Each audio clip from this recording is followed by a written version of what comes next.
মমতা বন্দ্যোপাধ্যায় নাটক করছেন এমনটা বলছেন বিজেপি, আর মমতা বন্দ্যোপাধ্যায় এখানে এসে তিনি নিজেও বলছেন আমার কথা কেউ শুনছে না, এমনকি নাকি মিডিয়া অ্যাটেনশনও পাচ্ছেন না। তিনি কি করতে এসেছেন দিল্লিতে? তিনি মমতা বন্দ্যোপাধ্যায় গিয়েছেন দিল্লিতে, এই কলকাতায় যখন তাকে প্রয়োজন, আইন শৃঙ্খলা ভেঙে পড়ছে, বিভিন্ন জায়গায় ইডি রেড চলছে, এত দুর্নীতি হয়েছে, সেখানে মমতা বন্দ্যোপাধ্যায় দিল্লি গিয়ে এই নাটকটা কেন করছেন? উত্তর দিন মণিশঙ্কর বাবু। প্লিজ ইন্টারাপ্ট করবে না, রিকোয়েস্ট করছি। নাটক থেকে কাপড় পর্যন্ত চলে এসছে, থাক ওই পর্যন্তই থাক, আর আর নিচে না নামাই ভালো।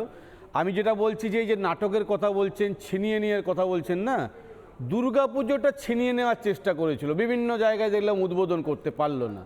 মাঝখানে আমি দেখছিলাম তার আগে তর্পণ পর্যন্ত ওই নাড্ডাজি এরা শুরু করে দিয়েছিল, সেটাও এক বছর পরে কন্টিনিউশন করতে পারলো না।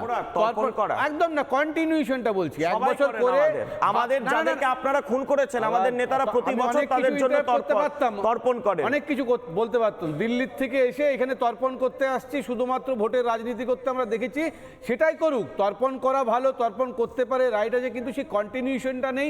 যখন দেখলে এতে হবে না, দুর্গাপূজা দিয়ে ভোট হলো না, তর্পণ দিয়ে ভোট হলো না। এইবার আমি একটা কথা বলছি কিশোরয়, যে এই যে এসআইআরটা হচ্ছে না, এসআইআরটা হওয়ার সময় যখন এই লোকদেরকে ডাকছিল, সেই ডাকার সময় তারা যে যাচ্ছে তার কোনো কী জন্য ডাকছে তার কোনো লিস্ট টাঙায়নি।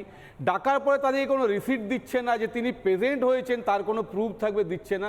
সুপ্রিম কোর্ট কিন্তু ইন্টারফেয়ার করলো, সুপ্রিম কোর্ট কিন্তু প্লিজ অঙ্কন তুমি বলতে থাকো, আমি চুপচাপ। রিসিপ্ট দেওয়া হচ্ছে, আপনি মিথ্যা কথা বলবেন কি করে? সুপ্রিম কোর্ট অর্ডারটা পড়ে তাই হচ্ছে, তুই পরে বলবা হচ্ছে, আমার জানেন না, আপনি বলবেন না, তুমি বলবে। আমি চিৎকার করতে চাইনি, আমার বলা শেষ হোক, তুমি উত্তর দেবে।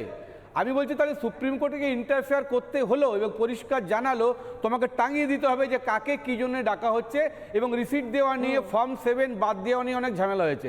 আমি আশঙ্কায় কি আছি জানো তো, এখন বলা হচ্ছে যে যদি কারো ভুল থাকে, তিনি যদি ভোট দিতে না পারেন, তাহলে তিনি ভারতীয় নাগরিক, তার চলে যাবে, এরকমটা নয়। আমি বলছি রিপ্রেজেন্টেটিভ অফ পিপল অ্যাক্টের 1950 যে সেকশন 16 আছে, সেখানে সাবসেকশন 1A-তে প্রথমেই আছে যিনি ভারতের নাগরিক নন তিনি ভোট দিতে পারবেন না। তাহলে ভোট না দেওয়াটা ভারতের নাগরিকত্ব নয়, এটা কি হচ্ছে না? এইবারে তাদের যুক্তি হচ্ছে সাদরাডি ভারতের নাগরিক, বলছি তো আমি, তাদের যুক্তি হচ্ছে বিহারে যেটা করেছিল যে হিউজ বাদ দিয়ে দেবো, পরবর্তীকালে আবার ঢোকাবো, কিন্তু for the sake of particular এই 2026-এর জন্য এত মানুষকে বেছে বেছে বাদ দিতে হবে যে জায়গা থেকে বিজেপি জিততে পারে। হিউজ বাদ দেওয়া হয়েছিল, কাকে ঢোকানো হলো, করবে? এরকম একটা মিথ্যা কথাগুলো বলবেন না। হিউজ বাদ দেওয়া হয়েছে, তারপর ঢোকানো হচ্ছে কোথায়? 80 বছর 90 বছর ক্যান্সার রোগী আমরা দেখছি, এর জন্য দায়ী আপনারা ডেটা এন্ট্রি অপারেটর দেননি। বলছি কিশোরয়, আপনারা ডেটা এন্ট্রি অপারেটর দেননি। ঠিক রাখুন না অঙ্কন, অনেকদিন যেতে হবে। এক এক করে অঙ্কন আমি আসছি।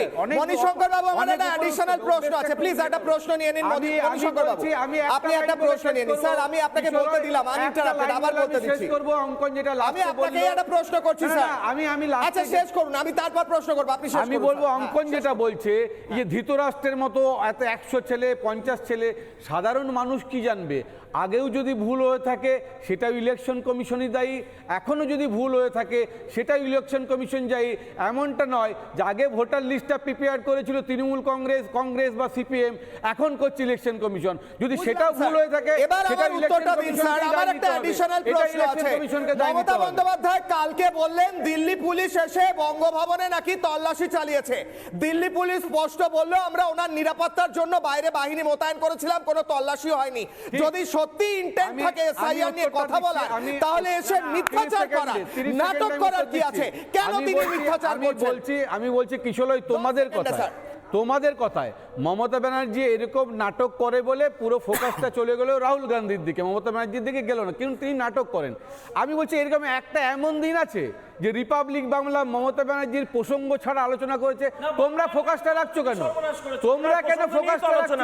দিল্লি রাখবো না যতদিন পর্যন্ত না মুখ্যমন্ত্রী মমতা বন্দ্যোপাধ্যায়ের শাসনকালে দুর্নীতি কমবে, এবং যতদিন পর্যন্ত না হিংসা কমবে, বোমা পড়া কমবে, দুর্নীতি কমবে, চাকরি চুরি কমবে, আমরা তো মমতা বন্দ্যোপাধ্যায়কে নিয়ে কথা বলবো। উনি তো মুখ্যমন্ত্রী হয়েছেন। মমতা ব্যানার্জিকে বাইপাস ভুলে গিয়ে থাকেন স্যার। আমি একবার মনে করাচ্ছি, বাংলার মুখ্যমন্ত্রী এখনো মমতা বন্দ্যোপাধ্যায়। 2 মাস পর কি হবে জানি না। নানা ধরনের কন্টেন্ট দেখার জন্য লাইক করুন, শেয়ার করুন আমাদের ফেসবুক পেজ, সাবস্ক্রাইব করুন আমাদের ইউটিউব চ্যানেল, পাশাপাশি অন্যান্য ব্রেকিং নিউজের জন্য অবশ্যই চোখ রাখুন রিপাবলিক বাংলায়।